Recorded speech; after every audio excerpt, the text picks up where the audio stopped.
जी हाँ, नमस्कार दोस्तों, मैं सुमन कुमार स्वागत करता हूँ फिर से हमारा यूट्यूब चैनल अभ्यास एजुकेशन में। और गाइस, आज जो हम लोग टॉपिक स्टार्ट कर रहे हैं वो है फ्रांसीसी क्रांति को हम लोग स्टार्ट कर रहे हैं। और यह जो टॉपिक है फ्रांसीसी क्रांति, वो क्लास 9th के लिए जो वीडियो है ये हम लोग बना रहे हैं। ठीक है गाइस, सो आप थोड़ा सा ध्यान देंगे। हम लोग इस चैप्टर में डिस्कस करने वाले हैं फ्रांसीसी क्रांति आखिर हुआ क्यों, कैसे हुआ, क्या कारण था फ्रांसीसी क्रांति होने का। आज हम बात कर रहे हैं 14 जुलाई 1789 की। 14 जुलाई 1789 में ये जो आउटब्रेक ऑफ फ्रेंच रिवॉल्यूशन हुआ था, फ्रांस का जो क्रांति हुआ था, वो होने का शुरुआत था या फिर कैसे हुआ था, कहाँ से हुआ था, फ्रांसीसी क्रांति क्यों हुआ, इसी के बारे में चर्चा करेंगे। ठीक है, तो बात है 14 जुलाई 1789 का, 1789 का। इस दिन फ्रांस का माहौल बहुत ही भयानक था। वहाँ पर सभी लोगों को यह क्या कहते हैं उसको, सभी लोगों को एक अफवाह था, मतलब गलतफहमी कि जो फ्रांस का राजा है लुई 16वां, उन्होंने सैनिकों को यह आदेश दिया है कि फ्रांस के नागरिकों को मारा जाए जो वहाँ पर रिवॉल्यूशन कर रहा है ना। तो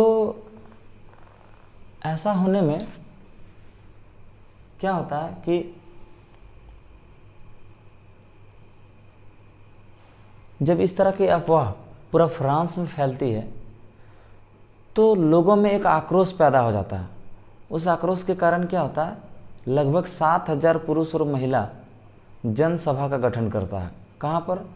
तो फ्रांस का जो टाउन हॉल है, टाउन हॉल के समीप।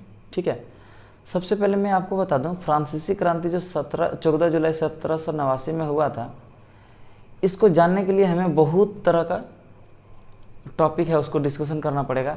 डायरेक्ट हम इतना मैं आपको पूरा फ्रेंच रिवॉल्यूशन कंप्लीट नहीं करा सकते हैं।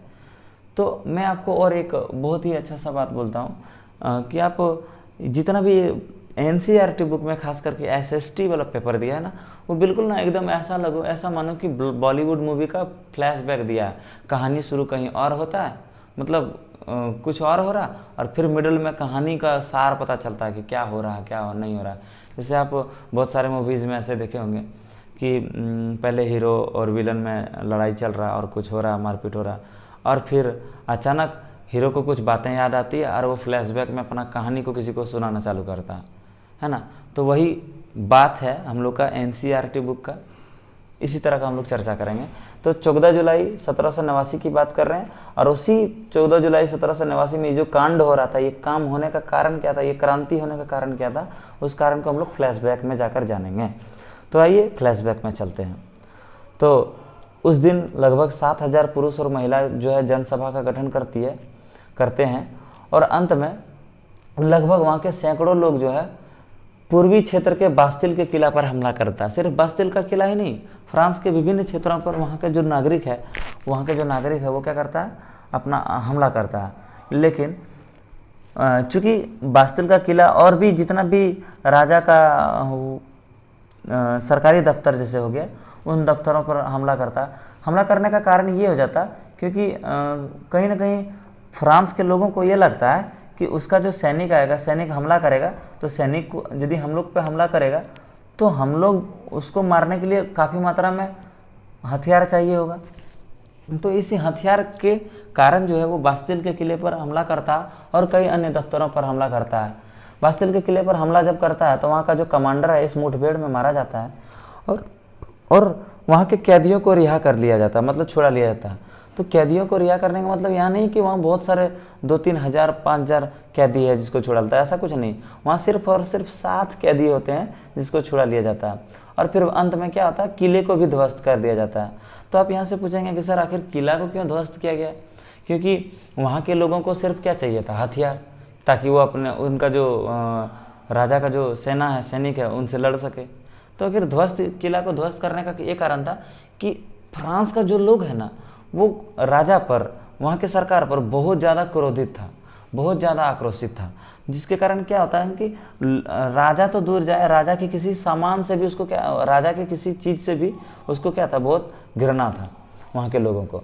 जैसे कि एक एग्जांपल हम लोग ऐसे समझें कि हम लोग में क्या होता है, यदि किसी से लड़ाई होता है आपस में, आसपास में किसी से, तो यदि उन लोगों को मार नहीं सके तो उनके सामान को वेस्ट करने में बड़ा मज़ा आता है। जैसे कि किसी की अब बगल वाले घर से झगड़ा हुआ तो उससे यदि नहीं पा सक रहे हैं तो क्या करते हैं, उसका गाड़ी को ख़राब कर देते हैं, या फिर उसका टायर पंचर कर देना, शीशा फोड़ देना, साइकिल ख़राब कर देना। ये कॉमन जो बात है हम लोग अपने सोसाइटी में करते हैं। उसी तरह का फ्रांस में भी नागरिक क्या सोच रहा था कि चूँकि राजा के पास तो उसको पहुंचना इम्पॉसिबल था, तो इसलिए वो किला को भी ध्वस्त कर दिए ताकि जो है राजा का जो भी सामान है उसको पूरी तरह से ख़त्म कर दिया जाए। उसका बात को वो वैल्यू नहीं देना चाहता था।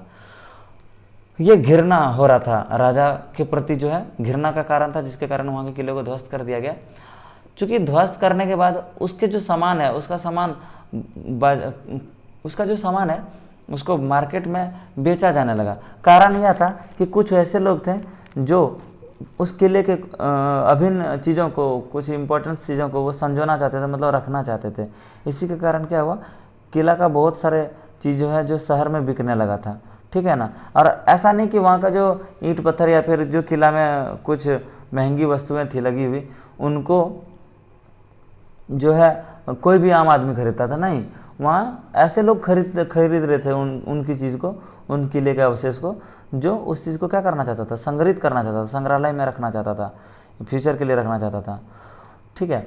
अब जब उसका किला को ध्वस्त कर दिया गया तो वहाँ का जो राजा है लुई 16वां, वो अपने सैनिक को ये ऑर्डर देता है, आदेश देता है कि जहाँ जहाँ पर भी इस तरह का रिवॉल्यूशन हो रहा है उस रिवॉल्यूशन को रोका जाए, इस तरह का समस्या को रोका जाए।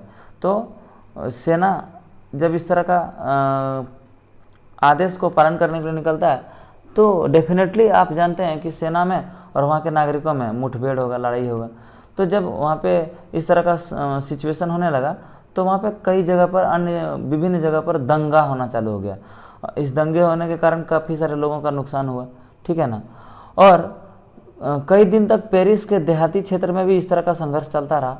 अधिकांश जनता या अधिकांश लोग वहाँ का पावरोटी और रोजाना उपभोग होने वाली वस्तुओं के महंगी कीमत का विरोध कर रहा था, ठीक है। और लंबे समय के बाद जो है वहाँ का सम्राट को फांसी दे दिया गया। तो आप इतना जो है इंट्रोडक्शन में समझे। अब देखो भाई, यहाँ से हम लोग डायरेक्ट जो है इतना सारी बात समझे, उसके बाद डायरेक्ट क्या हम देख रहे हैं कि फ्रांस के राजा को वहाँ की फ्रांस के राजा को यानी कि फांसी दे दिया गया। इसका मतलब क्या हुआ, डायरेक्ट तो इतना नहीं हुआ होगा, इसके बीच में भी कई अन्य सारी बातें आई, बहुत सारा बातें आए। उन सभी बातों को हम लोग समझेंगे कि राजा को आखिर क्यों ऐसा कारण था कि वहाँ का जो लोग है उस पर क्रोधित हो रहा था, उससे इरिटेट हो रहा था। क्या कारण था कि राजा का जो लोगों में संबंध अच्छा नहीं बन रहा था।